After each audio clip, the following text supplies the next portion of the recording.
processing in this morning, I just was so struck again by how beautiful the sanctuary is. I'm going to miss it when it all comes down after the baptism of the Lord. You too, I assume? Yes? Yeah? All right. It's just as we do a really good job here at Sacred Heart. All right, so I want to reflect on this gospel. There was something that stood out to me that I guess it just never clicked this way before, and I want to kind of reflect on this. All right, so here's again the situation, right? So Jesus creates the problem, right? He's preaching, he's leading this massive group of people. They're wandering further and further out into the wilderness. The day is getting late. They're getting hungry, and there's obviously there's no Taco Bell nearby. There's no food sources nearby for them to get their food. So the disciples obviously bring this to Jesus' attention because they think that, he probably doesn't notice. And he asks them the question. He throws it back to them. Give them some food yourselves. Like inviting them to feel the utter limitations of their own poverty. We can't do this. Give them some food yourselves. We don't have enough money to buy enough food for anywhere near enough for this vast amount of people. All right, so then here's the part that I found very interesting, the part that jumped out to me.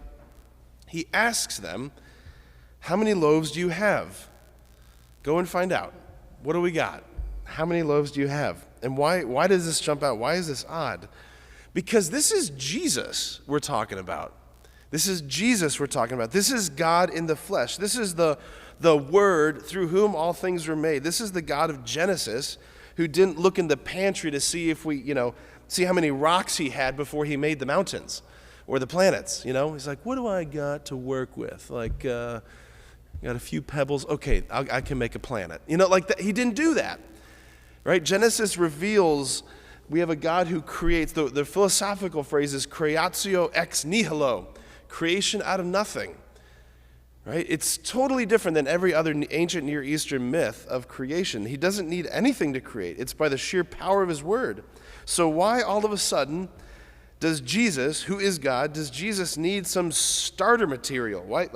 Some original, substrate upon which to work his miracle.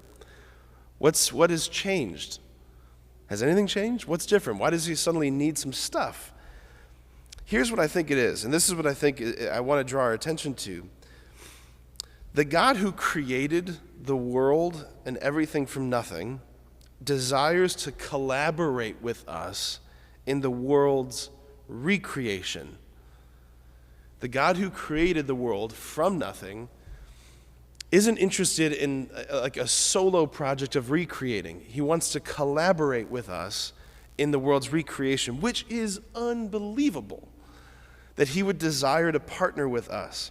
He could have just snapped his fingers, right? Jesus could have just snapped his fingers and rained down bread from heaven, like Moses in the desert, raining down manna, raining down quail. It would have been an amazing miracle, right? But he doesn't. He invites his disciples to trust him. He invites them to surrender what they do have, even though what they do have is so absurdly not enough. He invites them to give him the meager nothingness of what they have, right? It's so clearly not enough. He's saying, surrender it to me. Give it to me. Watch what I do with it. And you have to picture them being like, okay. They're looking at 5,000 people, here's 5 loaves. I don't know what, this is going to be a very small snack. They had to have been thinking, what is he doing?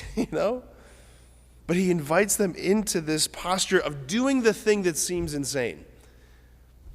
Giving him the little bit. Our entire lives are loaves and fishes. Our entire lives are meager offerings that are just woefully inadequate to meet the need, to satisfy the hunger, right? We have, at best, crumbs to offer. Empty cupboards. This is our poverty. And he says to us, that's perfect. That's perfect. I don't need you to be able to offer 10,000 loaves and 5,000 fish. I'll take what you got. I'll take what you got. Give it to me. Watch what I can do with it. Over and over, Jesus is trying to convey to us that he can do and he wants to do a lot with our little.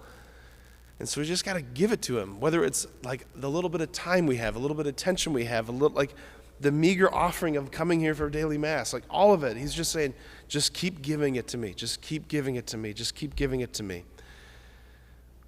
Like the pattern, this is it's a Eucharistic pattern, right? We give God this little teeny bit of bread, this little teeny bit of wine. He's like, okay, now watch this.